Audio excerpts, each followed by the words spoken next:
Hey, sorry if I lost you. Welcome back. If this is your second time catching me for tonight, are you wondering why I'm spinning this silly ball on my finger? I just had some technical difficulties, so if you're still here, welcome. Extra bonus points for you. I am Marnie Ginsberg of Reading Simplified, and I'm going to answer the question, what does this ball and spinning it on my finger have to do with reading? But first I want to ask you, what's the most important comprehension question? Comprehension is the ultimate aim of all that we do in reading, and yet, hey Flint, and yet if we haven't got the right angle on what we are trying to get out of our students when they comprehend and when they're thinking about text, then we're missing out on a huge opportunity. So I want to tie in this silly little basketball trick to the question of what is the most important comprehension question. You can see I'm a little rusty at it. I used to be able to do it for like 20 seconds. So pop in with the comments about what you think is the most important comprehension question. All right? I would love to know what you think, and we are going to address that. But we're also going to address what does it have to do with this basketball. Okay? So that's our topic tonight at Reading Simplified. Reading Simplified's mission is to help classroom teachers or anyone teaching reading streamline their reading instruction and accelerate students' reading achievement at the same time. And that's the classic thing that we're going to be talking about here tonight, because there are thousands and thousands, maybe millions and millions of questions for comprehension support that you could be asking.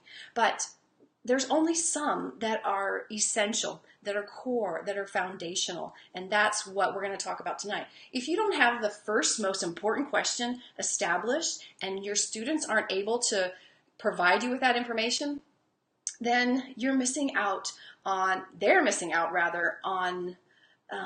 that foundation, and they're not going to build the higher level skills as quickly. But once you shore up the foundation for comprehension with this most important question and how to handle it, then things come more naturally and easily from there. So the higher level comprehension things will come to our students when we first establish what their core or their fundamental reading strategies are. And that is the answer to today's question. So if you're just popping in, I want to know, what is the most important comprehension question? And I'm going to explain soon what it has to do with this basketball.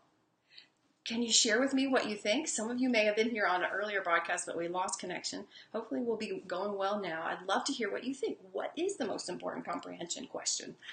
And I'm going to be answering that tonight. And the reason that it's so important is that teachers and homeschool parents, all of us who work with kids, can be overwhelmed by the types of things that they don't know. When we read any kind of text, whether it's a low level or a high level text, we realize there's a lot that they are not quite getting as well as we're getting. And so we may have our brain flooded with all these questions. And we feel like they're all important. But really, to streamline this process for you, they're not all that important. Really, one has to take precedence over the others until you establish that your students are strong in it, until you shore up that foundation, that this core comprehension skill, which we're going to talk about in a second, is there, then the other things will flow out of it later, okay? So we had an answer earlier before we lost the connection, and I have to give kudos to Melody, because she said the answer to the question, what is the most important comprehension question, is what happened in the story, or can you summarize it? And however you frame that, that is the main, most foundational, primary skill that you want your students to establish. And until they establish that, all the other comprehension skills are really not the main thing you want to focus on. So you might ask your students, tell me what happened in the story, or what's the author trying to teach us? Or what was the problem the characters encountered and how did they solve it? Can you tell me the gist of the story? Well, some of our kids may not know the gist, but that's the idea that I want to relay to you. That's the most important comprehension question. Do they first get the summary? And so when you're working with kindergarten to second, maybe third grade students, or anyone who's older, who's behind, whether they're in special education or whether they're even 17 or 18 and they haven't really mastered this like that, then don't worry about all the other comprehension questions. Don't worry about the inferencing. Don't worry about the compare contrast. Those things are absolutely beautiful and good, and I want you to do them, but put them in their place. The reason that I bring this basketball to you is that I want to point out that this skill, kind of run down as it is, of spinning the basketball on my finger is not the first thing that I needed to learn to become a basketball player, right? It's not the most important. It's fine-tuning. It may help me with a little eye-hand coordination. I don't really know. Maybe it's even superfluous. But if my coach had started out me as a basketball player when I was 7 or 9 or 10, whatever, and he said, let's work on practicing spinning this ball on our finger, it wouldn't be the most important thing. It may help later on, but first I got to learn how to catch the ball. First I got to learn how to dribble. After that, I'm going to learn how to shoot. Those are the foundations. And once you have those, then you put more energy, more coaching time, or more classroom instruction into the enrichment or the higher level things. And so a lot of what I see for elementary teachers or for anyone who's working with kids who are behind is the mass of all the comprehension things you can do. And those are beautiful things. I use them, and I don't mean to say that they're bad. I just want to put them in their place. They shouldn't be primary. That's what we're here for at Reading Simplified, is to try to streamline your thinking, your diagnostic processing, so that it's a lot easier for you to go about teaching your students. For instance, this book by Harvey Goodvis, I'm not sure how to say her name, Galvis, Strategies that Work, has an amazing collection of comprehension strategies, and I have gone to it and I love it. But if I get bogged down in all the things that my students can't do that are in there, and yet I haven't really first shored up, are they able to summarize? Then I am off track. I'm not going to be as hyper efficient as if I first make sure, can they summarize? Can they tell me who are the characters, what was their problem, and how was it solved?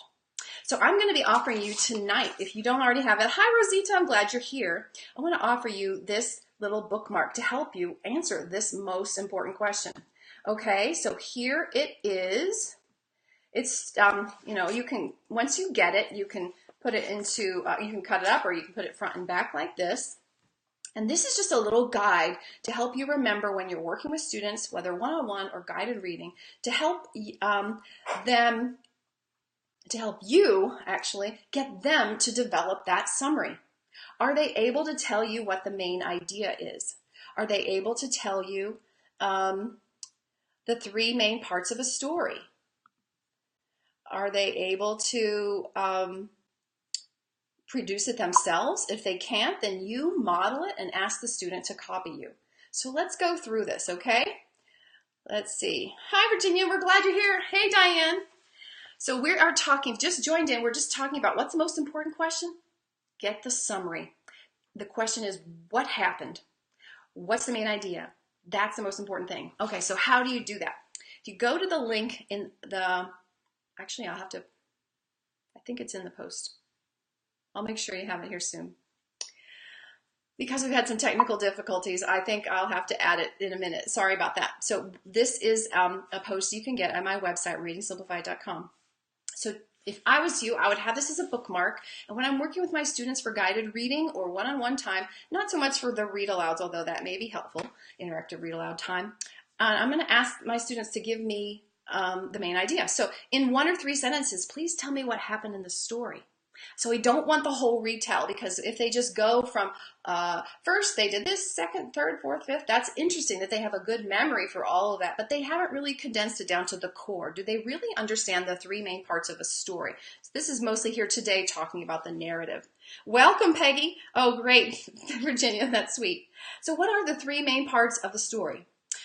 They are the characters, the problems that the characters face, and then how it was solved. Most stories have that same formula. So you can teach that formula to your students if they look at you like, well, the 3 little bears, what was it about? Well, it was about Goldilocks, and they stop with the 1-word answer. Well, so then you draw more out of them. You say, well, you're right, Goldilocks was one of the most important characters. What were the other characters? Okay, yes, the 3 bears, but they had a problem. So what was a main problem that we see in the story of Goldilocks and the Three Bears? Oh, it's Goldilocks was a little thief, did some breaking and entering, and she damaged some of their bears, uh, you know, furniture and ate their food. Okay, so how was that solved? Well, they discovered her and she ran away. So they really never got there. We don't know what happens to their broken chairs, but the main point is she runs away and she's not bothering those bears anymore. So that's the three main parts of the story: the characters, the problem, and how their problem was solved. So you go through that with your student, and then you draw that kind of summary out of them. Now, here's a really important part to help those students along. What if they have not really done the summary themselves? If you've been asking them question and answer, then you go back and you model it for them. Okay, so you would say, "Oh, I see what you are drawing out here as the summary." So, the story of the Three Little Bears is about Goldilocks and three bears. Goldilocks enters their house without being invited. She sits in their chair, she eats their food, and she lies in their bed, and she damages things and takes their food. And when they get back home, their problem was all this stuff is messed up, and they discover that she in the bed was the one that did it, and she runs away. So that's my somewhat short summary of Goldilocks and the Three Bears. Now, student, why don't you tell me that in your own words? So that's really helpful because they're not just doing the question and answer thing, which is easier. It's an easier level than putting it back together all themselves. It's just sort of the Humpty Dumpty thing. Can they put it back together themselves?